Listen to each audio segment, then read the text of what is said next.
Okay, chapter 9, number 17 is really 15, 16, and 17. 17 is really just a continuation of the same question.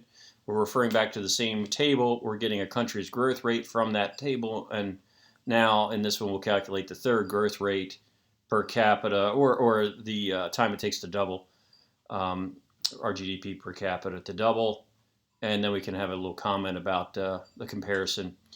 So based on the table, the data in table 9.1 and the table in 9.3, if China's real per capita real GDP continues to grow at the average rate it has experienced since 1990 and through the date that the textbook was written anyway, will its per capita real GDP be twice as high as it when?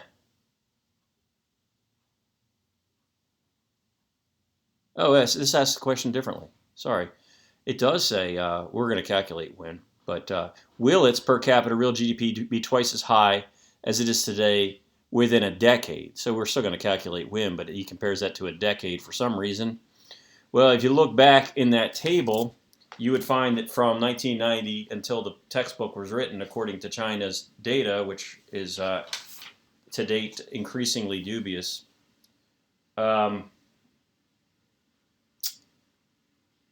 you would find that China has been growing at 8.1% a year. So for number 17,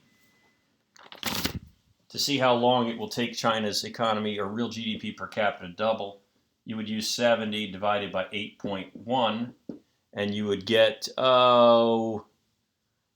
just under 9 years.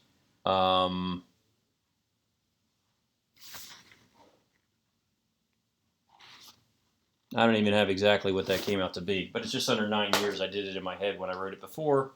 I'll do it on the calculator. 70 divided by 8.1, 8.6 years, just under 9 years.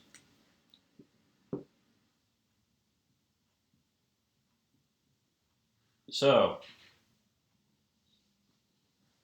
we found that it takes 47 years in the U.S. We found that in question number 15. We found it takes India roughly 16 years to double real GDP per capita, and China will be doubling in, yes, less than a decade, in about 9 years. Now, that was using the growth rates from when the book was written back in time to 1990 as our best guess as to the growth rates of these economies. Well, according to this morning's news, China's current growth rate is negative 8% in this morning's news. So guess what? This estimate is not going to be right.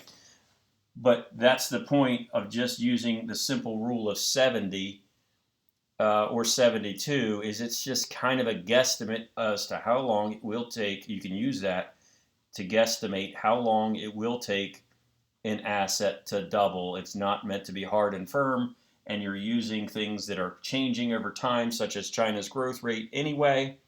So that's how you do it, and that's kind of why that's its strengths and weaknesses. Strengths is it's easy to use. Weakness is it's an estimate, and it should be thought of in that way. So that's everything I can think of about number 17, and to touch more about relating it to, I hope, about, well, I didn't say this, 16 and number 15. So what you can see, though, is even if we're off by a little bit, by the way, you can see China is growing at a much faster rate. It will take less time for our GDP per capita to double than India or the U.S. But don't forget, it's way behind the U.S. in our GDP per capita. So, it is what it is. That's the end of that question. And that's the end of the homework. Have a great day.